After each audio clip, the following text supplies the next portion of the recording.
Good morning students. आज हम नया चैप्टर स्टार्ट कर रहे हैं काइनेमेटिक्स। 7 नंबर का आपको एग्जाम में आता है। तो काइनेमेटिक्स होता क्या है? Kinematics is a branch of mechanics which deals with the study of motion of the particles. जो ऑब्जेक्ट्स जो मटेरियल जो भी है वो मोशन में है, लेकिन उसके मोशन के जो फैक्टर्स हैं उनको हम काउंट नहीं करते, उनको हम अकाउंट में नहीं लाते। डेफिनेशन की बात करें तो काइनेमेटिक्स क्या है? It is a branch of mechanics which deals with the study of objects or materials in motion without taking into account the factors which cause the motion। अब आपके मन में बात आएगी कि अगर हम वो फैक्टर जिनके कारण मोशन हुआ उसको भी हम अपने ध्यान में रखें तो उसे क्या कहेंगे? उसे बच्चों डायनामिक्स कहते हैं। डायनामिक्स।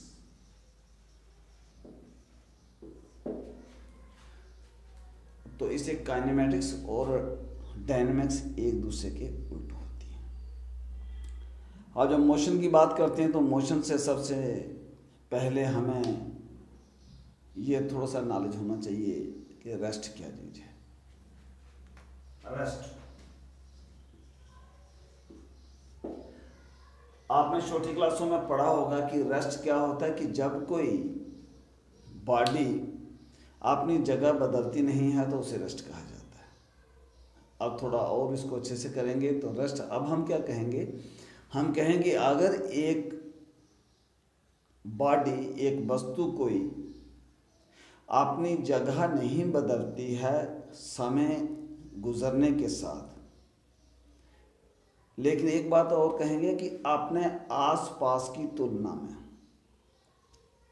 तो उस बॉडी को रेस्ट में कहा जाएगा। So a body is said to be at rest with respect to the surroundings if it does not changes its position with respect to surroundings.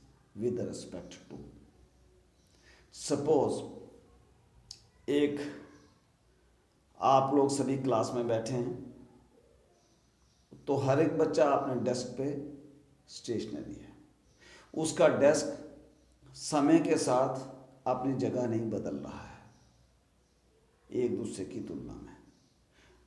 तो जितने भी डेस्क क्लासरूम में हैं वो सभी एक दूसरे की तुलना में रेस्ट में हैं। एक एग्जांपल और लेते हैं। एक गाड़ी है, बस है, उसमें काफ़ी सारे पैसेंजर्स बैठे हैं, तो उस गाड़ी के अंदर बैठे हुए सभी पैसेंजर्स एक दूसरे की तुलना में रेस्ट में हैं, वो अपनी जगह नहीं बदल रहे हैं। तो उसके बाद दूसरी बात आती है मोशन।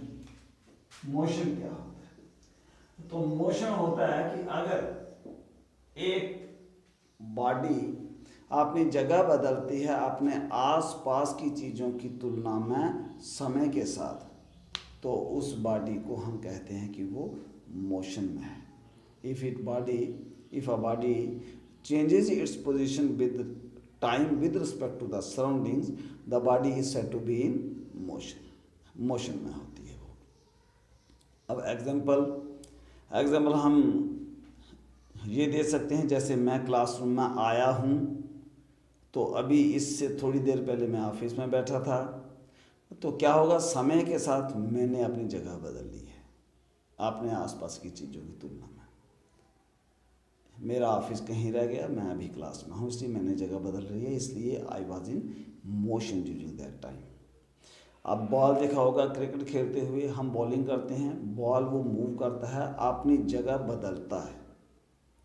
अभी थोड़ी देर पहले आपके हाथ में था, थोड़ी देर के बाद वो ज़मीन पे जो लुढ़कता हुआ उधर चला गया, वहाँ से उसने स्ट्रोक किया तो कहीं और चला गया। तो ball is said to be in motion with respect to the surrounding, with respect to all of us, जो हम उसके आसपास थे। हमारी तुलना में मैं वो बॉल मोशन में था।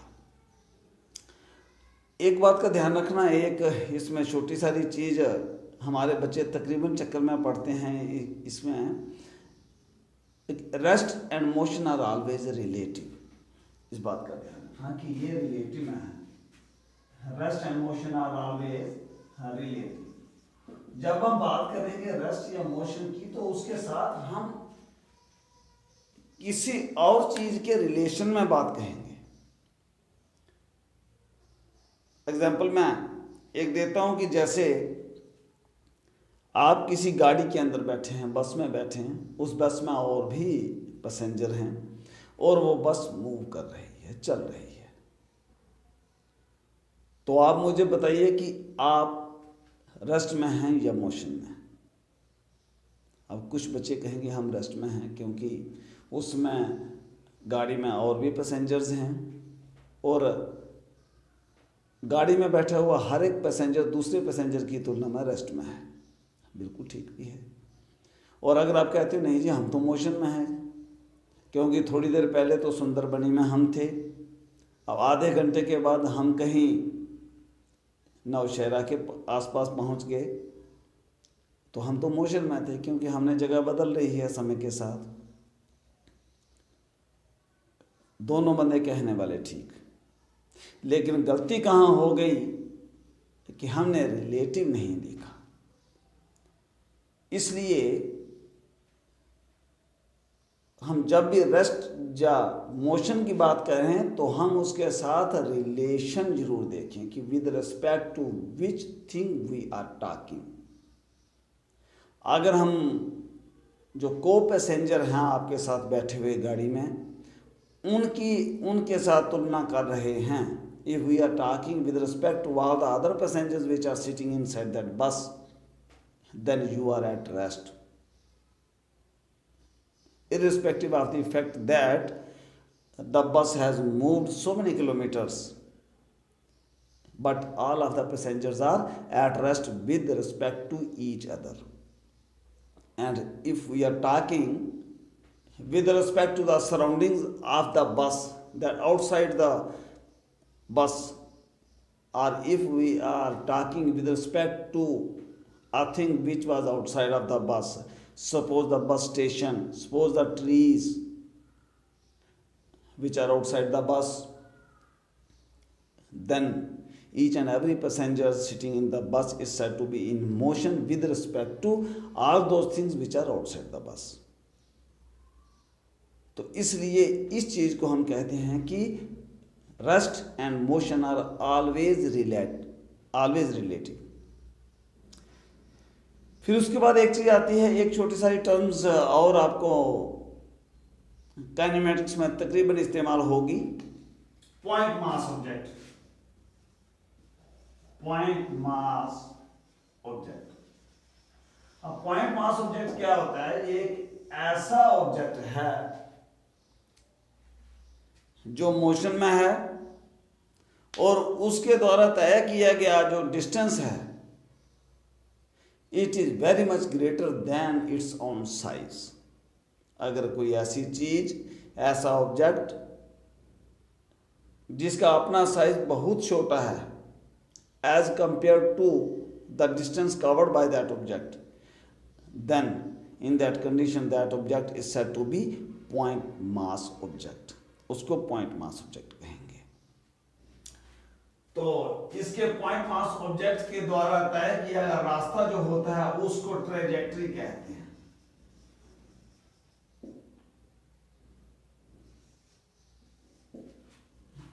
The path followed by a point mass object during its motion is said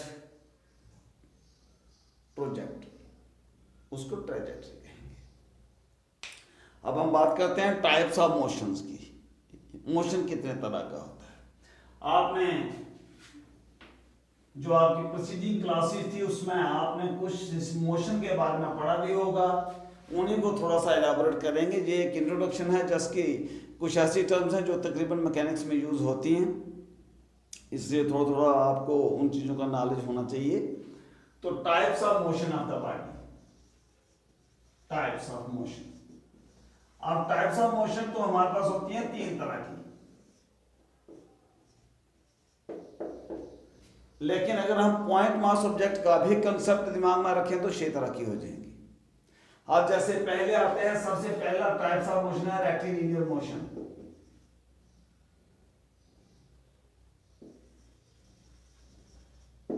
और ट्रांसलेटरी कहते हैं इसको।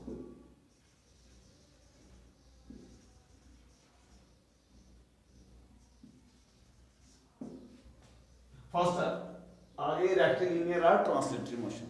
और रेक्टिलिनियर मोशन की पहले बात करते हैं। रेक्टिलिनियर मोशन क्या है? रेक्टिलिनियर मोशन ऐसा मोशन होता है when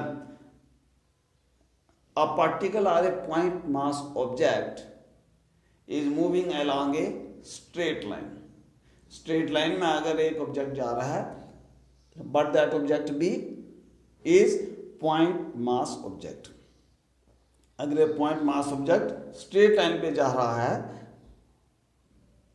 in that condition the motion of that object is said to be rectilinear motion। और अगर वो पॉइंट मास ऑब्जेक्ट ना हो करके कोई ऐसा ऑब्जेक्ट है which is not a point mass object and it is moving along a parallel lines, straight line हम कहेंगे, स्ट्रेट लाइन में जा रहा है in and the condition is that all the constituent particle, जो उसके पार्टिकल्स हैं, क्योंकि आप तो वो पॉइंट मास ऑब्जेक्ट है नहीं, वो ऑब्जेक्ट बड़ा है, उसका साइज बड़ा है, डिस्टेंस उसने कम तय करना है, तो उसके जो कंस्टिट्यूएंट पार्टिकल्स हैं वो एक दूसरे के पैरेलल जा रहे हैं and they are covering equal distance with time and they are covering एक दूसरे की तुलना में इक्वल डिस्टेंस वो कवर करते जा रहे हैं और स्ट्रेट लाइन में ही वो जा रहे हैं। तो in that case the motion of that object और दैट पार्टिकल्स और that material is called as translatory motion. और ट्रांसलेटरी में और जो रेक्टिलिनियर में थोड़ा सा ही अंतर है। इसमें मेन अंतर ये रह जाता है कि जो रेक्टिलिनियर मोशन है इसमें हम बात करते हैं पॉइंट मास ऑब्जेक्ट की, और जो ट्रांसलेटरी मोशन है इसमें हम बात करते हैं एक ऐसे ऑब्जेक्ट की जो पॉइंट मास ऑब्जेक्ट नहीं है। Second type of the motion is circulatory motion और रोटेटरी मोशन। अब आपको थोड़ा थोड़ा आइडिया हो गया होगा कि सर्कुलर मोशन क्या होगा और रोटेटरी क्या होगा। उसी तरह होगा जैसे हमने पहले वाला किया है। सर्कुलर मोशन क्या होगा? ये एक ऐसा मोशन है in which a point mass object moves along a circular path. एक पॉइंट मास ऑब्जेक्ट है और वो एक सर्कुलर पाथ में मूव कर रहा है and so the motion of that point mass object is called as circular motion। Rotatory motion क्या होगा? रोटेटरी मोशन ऐसा होगा, एक ऐसे ऑब्जेक्ट का मोशन जो कि सर्कुलर पाथ में तो मूव कर रहा है but it is not a point mass object and the motion is such that each and every constituent particle of that object is moving along concentric circles।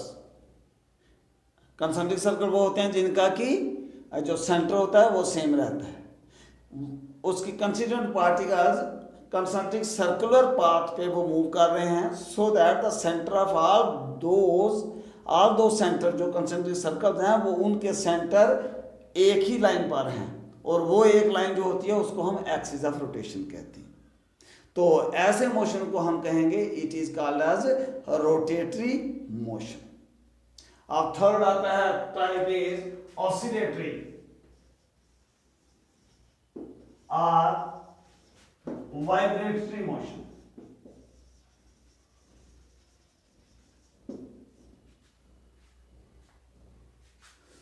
Oscillatory motion क्या होगा? हाँ, अब point mass object की बात नहीं करनी है हमने।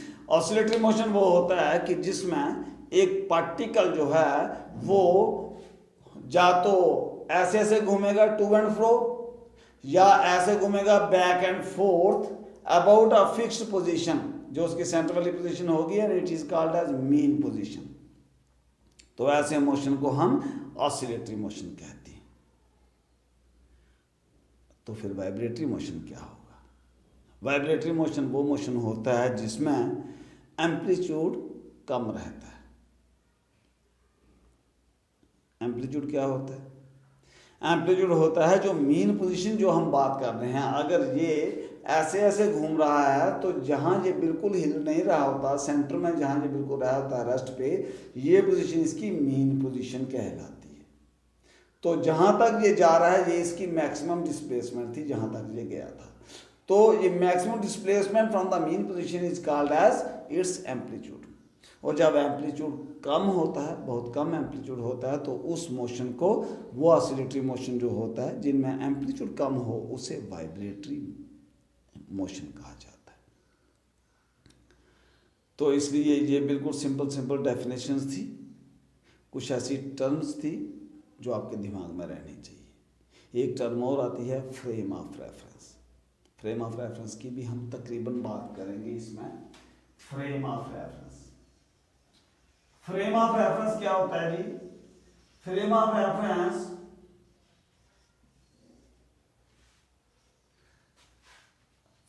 रेफरेंस होता है एक ऐसा system of coordinate axis, X Y Z, आपने सुना होगा ऐसे। एक ऐसा सिस्टम ऑफ कोऑर्डिनेट एक्सिस है which is attached to an observer. वो ऑब्जर्वर जो है उसके पास घड़ी भी है, और वो ऑब्जर्वर क्या होगा, ऑब्जर्वर खड़ा होकर के इस जो सिस्टम के संदर्भ में डिस्प्लेसमेंट को, वेलोसिटी को, एक्सेलरेशन आदि को वो डिस्क्राइब करेगा। तो ये ऐसा जो हमारा सिस्टम ऑफ कोऑर्डिनेट एक्सिस है, इसको हम फ्रेम ऑफ रेफरेंस कहते हैं। इसको हम फ्रेम ऑफ रेफरेंस कहते हैं। अब फ्रेम ऑफ रेफरेंस हमारे पास दो तरह के होते हैं, एक इनर्शियल होता है, एक नॉन इनर्शियल होता है। एक इनर्शियल है और एक नॉन इनर्शियल है।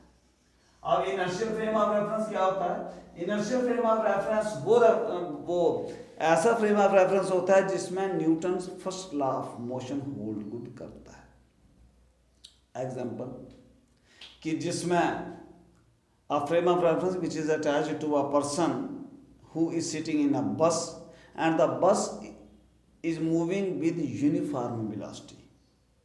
यूनिफॉर्म वेलोसिटी के साथ वो मूव कर रही है, तो उस बंदे के साथ अटैच किया गया फ्रेम ऑफ रेफरेंस जो है, तो उसको हम इनर्शियल फ्रेम ऑफ रेफरेंस कहेंगे। तो नॉन इनर्शियल क्या होगा?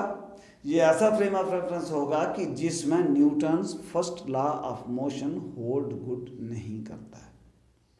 इसका एग्जांपल हो सकता है कि a frame of reference which is attached to a person who is sitting in a bus and the bus is moving with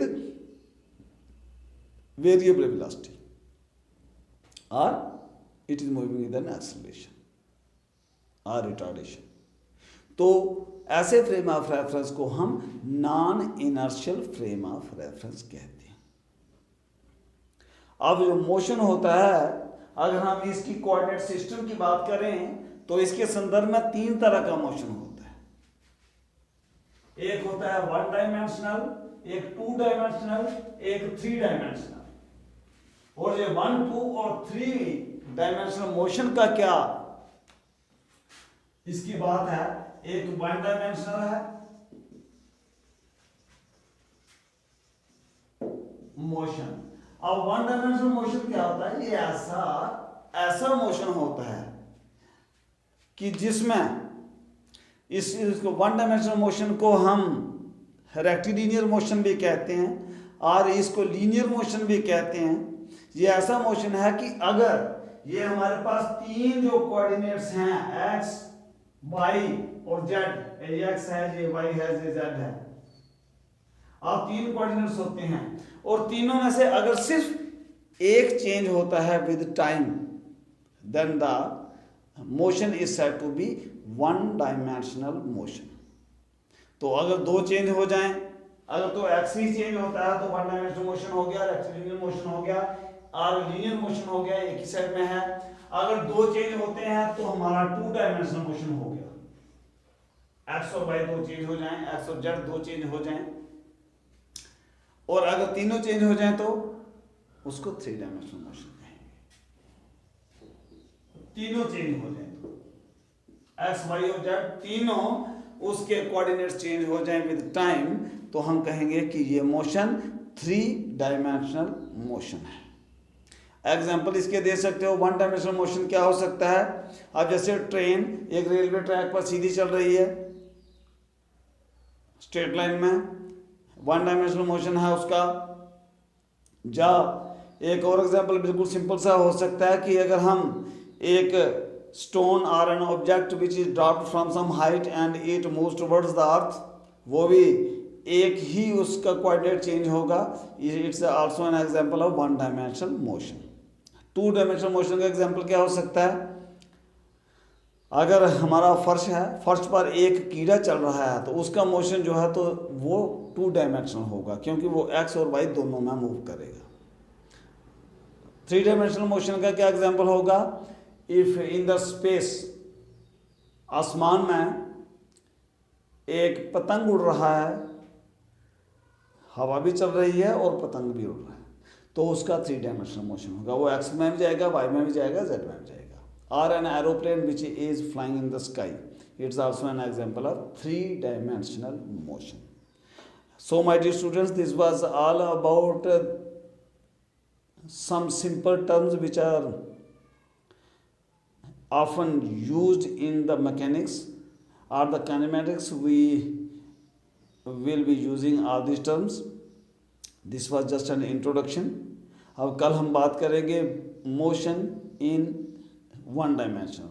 एक डायमेंशन में जब मोशन होता है उसका ग्राफ कैसे बनता है और उसके आधार पर हम कैसे चीज़ें डिफाइन करते हैं, that we will discuss in our next class. So stay home, stay safe, and thanks for watching.